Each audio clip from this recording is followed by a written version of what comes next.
നമസ്കാരം. BJP deal ആരോപണത്തെ peel എന്ന് വിശേഷിപ്പിച്ചുകൊണ്ട് സുരേഷ് ഗോപി. കേരളത്തെ ഒതുക്കാൻ ശ്രമിക്കുന്നവരുടെ കൊതിക്കരവും പരിവേദനവുമാണ് ഇത്തരം ആരോപണങ്ങളിലൂടെ പുറത്തുവരുന്നത്. ഈ തെരഞ്ഞെടുപ്പിൽ ഇടതിനെയും വലതിനെയും ചവിട്ടി പുറത്താക്കണമെന്ന് അദ്ദേഹം പറഞ്ഞു. കോഴിക്കോട് നോർത്ത് മണ്ഡലം NDA കൺവെൻഷനിൽ സംസാരിക്കുകയായിരുന്നു അദ്ദേഹം. ഈ പ്രചരണത്തിന്റെ മധ്യേ വന്നു വീഴുന്ന വോട്ടറുടെ മനോനിലയെ കെടുത്തുന്ന അല്ലെങ്കിൽ വഴിതെറ്റിക്കുന്ന തരത്തിലുള്ള ഡീലും പീലും ഒക്കെ പറഞ്ഞ് നിങ്ങളുടെ വോട്ടിംഗ് നിശ്ചയത്തെ തകർക്കാൻ യഥാർത്ഥ വിഷയം ആരും ചിന്തിക്കരുത്. ചിന്തിച്ചാൽ ഈ രണ്ട് മുന്നണിക്കുമെതിരെ മാത്രമേ നിങ്ങൾക്ക് വോട്ട് ചെയ്യുവാൻ സാധിക്കൂ. ഇത് വ്യക്തമാണ്.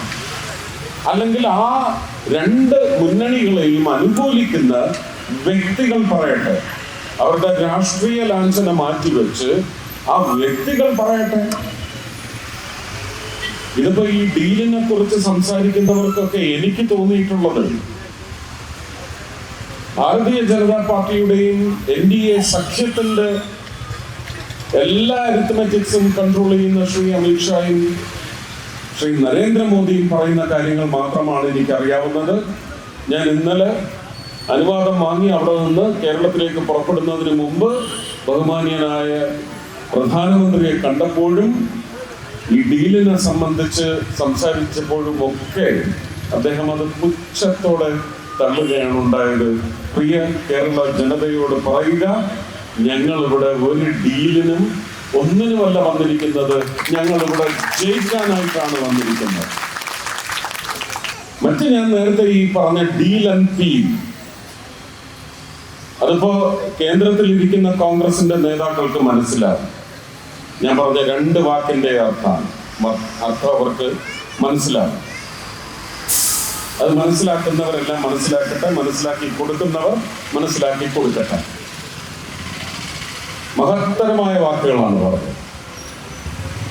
എനിക്കിപ്പോ സംശയം, ഇത് CPM-ഉമായിട്ട് ഡീലെന്ന് ഒരു പക്ഷം പറയുക, അല്ല കോൺഗ്രസുമായിട്ട് ഡീലെന്ന് മറ്റേ പക്ഷം പറയുക, ഇവരുടെ എല്ലാം ഇതൊരു ആരോപണമാണോ അതോ പരിദേവനമാണോ എന്നാണ് എൻ്റെ സംശയം.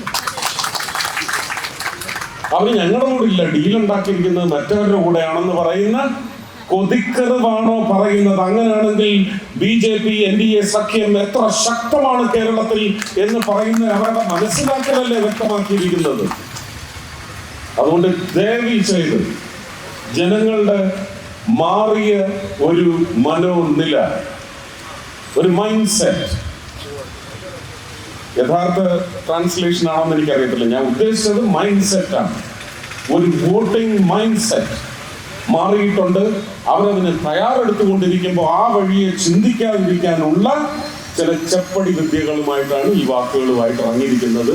ഡീലിന് ഞാൻ പീലിന്റെ വിലയെ കൽപ്പിക്കുന്നുണ്ട്.